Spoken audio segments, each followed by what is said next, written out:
ક્રાંતિ ન જાગે. વાલા નામોરી નામનો મિયાણો હતો મુસલમાન. અને મારી પાસે બહુ વાતો છે, હું કેટલી વાર જાહેરમાં બોલ્યો, ગમે એ વરણને પ્રોગ્રામ કરવાની છૂટ છે, કંઈક ને કંઈક તમારે લઈ આવીશ, પણ જે સારું હોય છે એ. બાકી જેને ભારતમાં અહક થાય એને પાકિસ્તાન ભેળું થઈ જવું, આ સીધી વાત છે. હું તો દેશને એક કરવા માટે નીકળ્યો છું. મારી ફરજ આવે, હજારો લાખો માણસો સાંભળતા હોય તો દેશને તોડવાની વાત કોઈથી કરાય જ નહીં.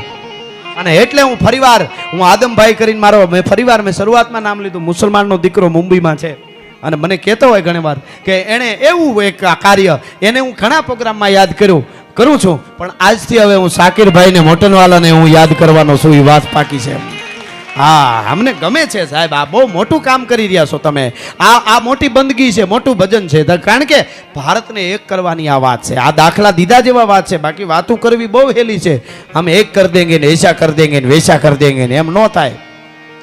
એટલે એ માણસે તેથી વડલાને પાણી રેડ્યું અને ગરજા ફૂટી ગયા હતા. એટલે પધારો ઉદયભાઈ, પધારો, આવી જાઓ, બેસી જાઓ, ઠેઠ અહીં સુધી ગોઠવાઈ જાઓ. અહીં કાંઈ પૈસા ઉડાડવાની મનાય છે અમે આજ. કોઈને દેવા હોય તો પેટીમાં નાખો એનો વાંધો નહીં, પણ ગોઠવાઈ જાઓ. વાહ. એટલે મિયાણો વાલા નામોરીની તમને વાત કરતો હતો, બારવટીયો. અને એક ઘરમાં ત્રાટકો. એ વખતે અંધારાનો એક, અને એવો કે બહુ ખબર ન પડે કે કોઈ અંધારામાં ક્યાં શું છે. અને ખપેડા ખાવી અને ઉતર્યો, ગામ ભાંગવા માટે ગયેલો વાલો નામોરી. અને બનેલી ઘટના, એનું ચારિત્ર કેટલું હશે બારવટીયાઓનું એ કહું તમને. અને ખપેડા કહેવીને મકાનમાં ઉતર્યો અને ઉતરતાની હારે ત્યાં પડી અને આમ હાથ દીધો. કોઈ બેન દીકરી યુવાન હોતી હતી, એની છાતી ઉપર હાથ દેવાઈ ગયો વાલા નામોરીનો. અને દીકરીની રાડ ફાટી ગઈ, દીકરી ઊભી થઈ ગઈ. અને વાલા નામોરીને ખબર પડી કે હું બારવટીયો છું, મારાથી કોઈ બેન દીકરીને સ્પર્શ ન કરાય. અને મિયાણો હતો અને એણે માળિયા મિયાણાની પાસેનું એનું ગામ, એ મિયાણા એ વાલા નામોરીએ તેથી બેન દીકરી રાડું મીંડી નાખવા, કોણ છે, લૂંટારા છે, ચોર છે.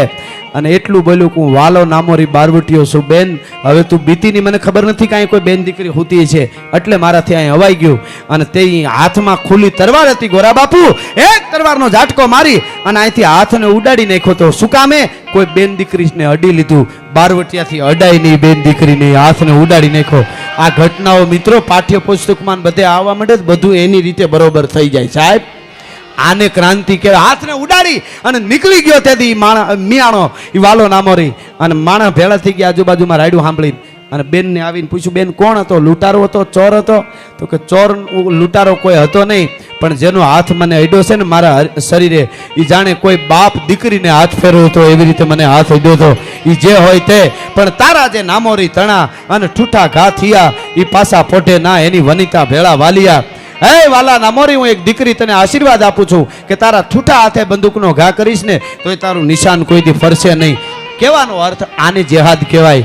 આ મેં આગળ વાત કરી એને કહેવાય, આને કહેવાય. અને વાલા નામોરીને ઉપર જેથી દગો થયો, જે માણસને ત્યાં વાલો નામોરી જમવા જતો હતો એણે પૈસા આપી દીધા સરકારે, એટલે એ ખૂટી ગયો અને લાડવામાં ઝેર ભેળવી દીધું.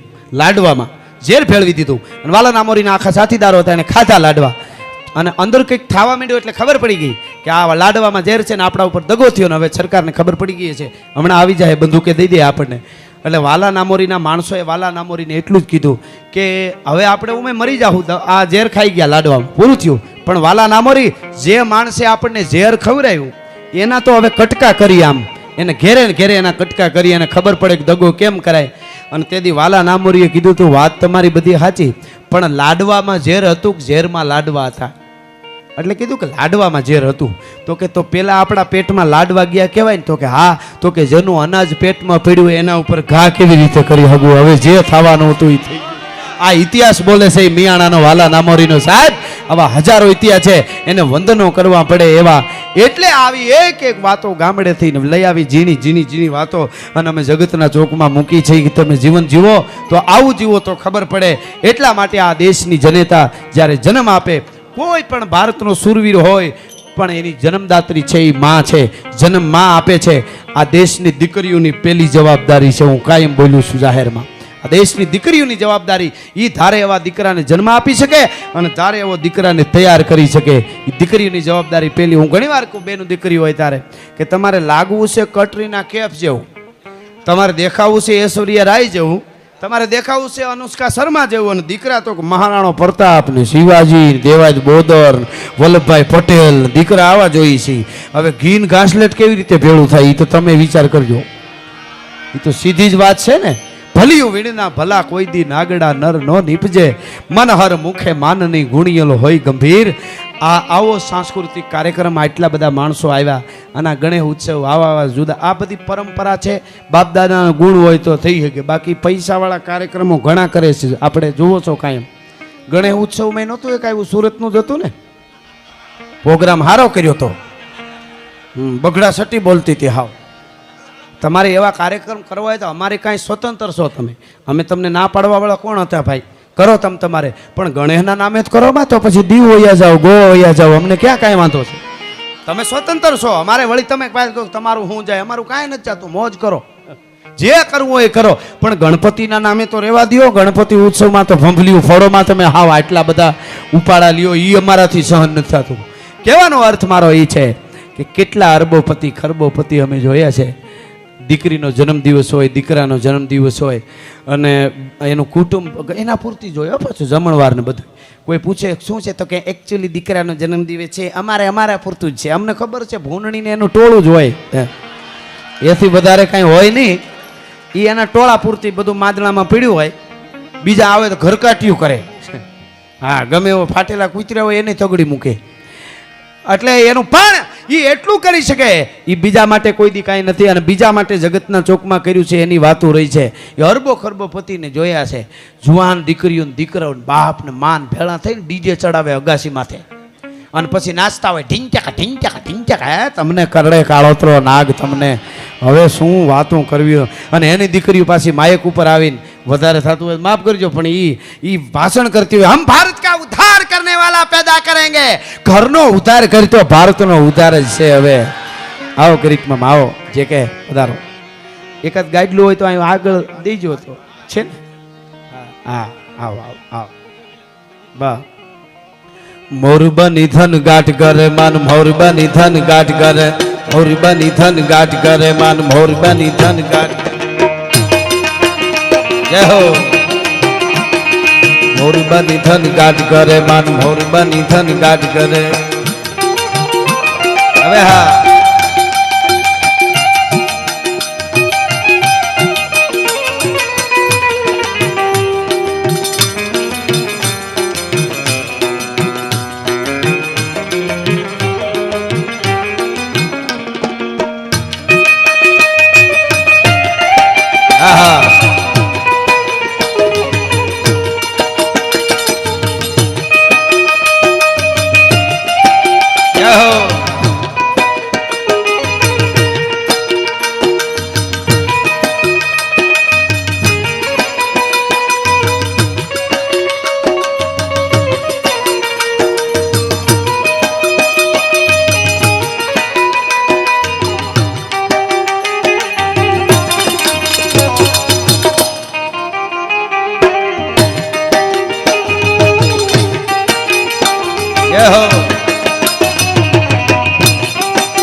गगने गगने गर जाट भरे घुमरी घुमरी गर जाट भरे घुमरी घुमरी गर जाट भरे घुमरी घुमरी गर जाट भरे विधान भरी हरी सिम झूले नदियों नव जोबन भान भूले नव दिन कपोतनी पाक भूले दरा मलकाई ने मेडा सुने सु बात करे गगने गगने गुमराई ने पागल मेघ टागर जाट अरे मन मोर बनी थन जाट मारू मन मोर बनी थन जाट अरे मन मोर बनी थन जाट करे मारू मोर बनी थन गाट करे मन मोर बनी थन गाट करे मोर बनी थन गाट करे मन मोर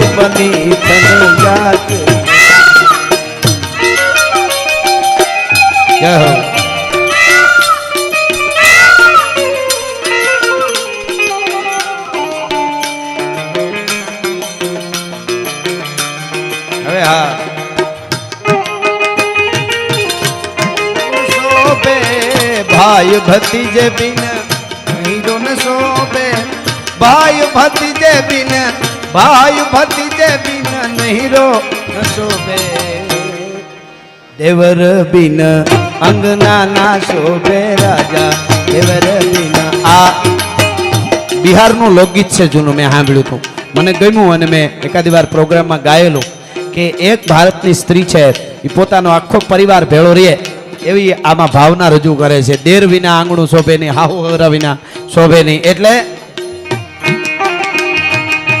ભાઈ ભતીજે બિન નહીરો ન શોભે ભાઈ ભતીજે બિન ભાઈ ભતીજે બિન ભાઈ ભતીજે બિન નહીરો ન શોભે દેવર બિન અંગના ના શોભે રાજા દેવર બિન અંગના ના શોભે રાજા દેવર બિન અંગના ના શોભે રાજા કોયલ બિન બગિયા ના શોભે રાજા કોયલ બિન બગિયા ના શોભે રાજા કોયલ બિન બગિયા ના શોભે રાજા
જાણીએ મારા ઘેઘુર ને જગાડ કરે મારા લોચન મામદ ઘેન ભરે મારા લોચન મામદ ઘેન ભરે મારા લોચન મામદ ઘેન ભરે સાઈ તળ હરિયાળી પરે મારો આત્મ લેર વિચાર કરે સસરાચર શ્યામલ બાત ધરે મારું પ્રાણ કરી પુલકાટ પ્રાણ કરી પુલકાટ ગયો પથ રાય હરિવન રાય પરે और मेघ में साथी लोग आज मारे दो नैन नीलाजन गैत अरे मन मोर बनी थन गाट हर मन मोर बनी थन गाट अरे मन मोर बनी थन गाट करे मार मोर बनी थन गाट करे मन मोर बनी थन गाट करे मोर बनी थन गाट करे मन मोर बनी थन गाट करे मोर बनी थन गाट करे मन પણ આ બધી મરદાઈની વાતો છે એટલે મને હમણાં જે કે અમારી કિરીટમાં